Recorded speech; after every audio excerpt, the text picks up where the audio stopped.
વડોદરા શહેરના નવીન કલેક્ટર કચેરી ખાતે વિશ્વ હિન્દુ પરિષદ અને બજરંગ દળના સહયોગથી ગૌરક્ષક રાષ્ટ્ર રક્ષા ગૌમાતાની હત્યા સંદર્ભે જિલ્લા કલેક્ટરને આવેદનપત્ર આપી રજૂઆત કરવામાં આવી હતી। વડોદરાની નવીન કલેક્ટર કચેરી ખાતે વિશ્વ હિન્દુ પરિષદ અને બજરંગ દળના સહયોગથી ગાય માતાની જે હત્યા થઈ રહી છે તેના ભાગરૂપે આજે જિલ્લા કલેક્ટર કચેરી ખાતે આવેદનપત્ર આપી રજૂઆત કરવામાં આવી હતી।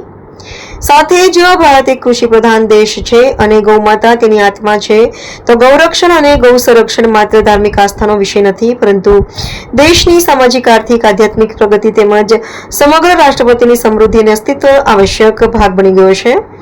ત્યારે વિશ્વ હિન્દુ પરિષદ ગૌરક્ષક વિભાગ વડોદરા ક્ષેત્રે રાજ્યમાં વસતી જતી ગૌહત્યા અને તસ્કરી જેવી ઘટનાઓની ચિંતા વ્યક્ત કરી બકરીદના મોકા પર માંગ કરેલ છે। રાજ્ય સરકાર તેમજ પોલીસ પ્રશાસન આ ઘટનાઓની વિરોધમાં કાર્યવાહી કરે તેવી માંગ સાથે આજે જિલ્લા કલેક્ટર કચેરી ખાતે આવેદનપત્ર આપી રજૂઆત કરવામાં આવી હતી।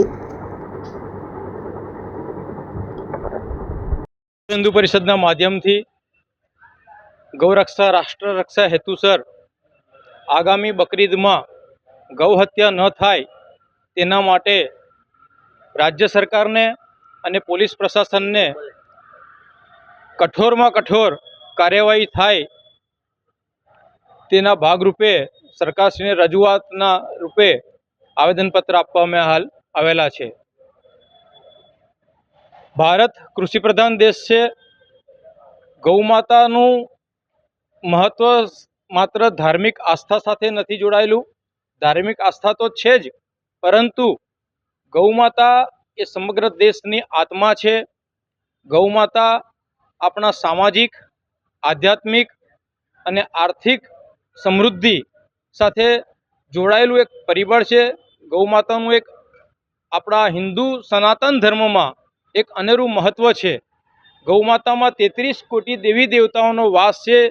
સમગ્ર હિન્દુ સમાજની, સમગ્ર ભારત રાજ્યની વિશ્વજનની, જગતજનની ગૌમાતાનું એક અનેરું મહત્વ રહેલું હોય, ધાર્મિક આસ્થા સાથે જોડાયેલ હોય, અને એ ગૌમાતાની જો આ ભારત દેશની ધરતી પર ગૌ હત્યા થતી હોય તે કદાપી ચલાવી ન લેવાય।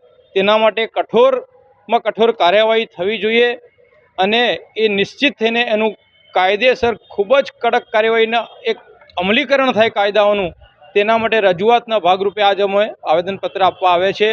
બીજી અમારી મહત્ત્વની માંગ એ છે કે ગૌ હત્યા રોકવા માટે ગુજરાત સરકારમાં એક દરેક પોલીસ સ્ટેશનોમાં એક અલગ પોલીસ અધિકારીની નિયુક્તિ થાય। સ્પેશિયલ ગૌરક્ષા ટાસ્ક ફોર્સ હેઠળ ગુજરાત રાજ્યમાં ગૌ હત્યા સંબંધિત એક દરેક જિલ્લામાં સ્પેશિયલ અદાલતોની સ્થાપના થાય। ગૌ આધારિત અર્થતંત્રને પ્રોત્સાહન આપવામાં આવે। ગૌ આધારિત ખેતીને પણ વધુમાં વધુ પ્રોત્સાહિત કરવામાં આવે એવી અમારી રાજ્ય સરકારને અને પોલીસ પ્રશાસનની પાસે અમારી માંગ છે।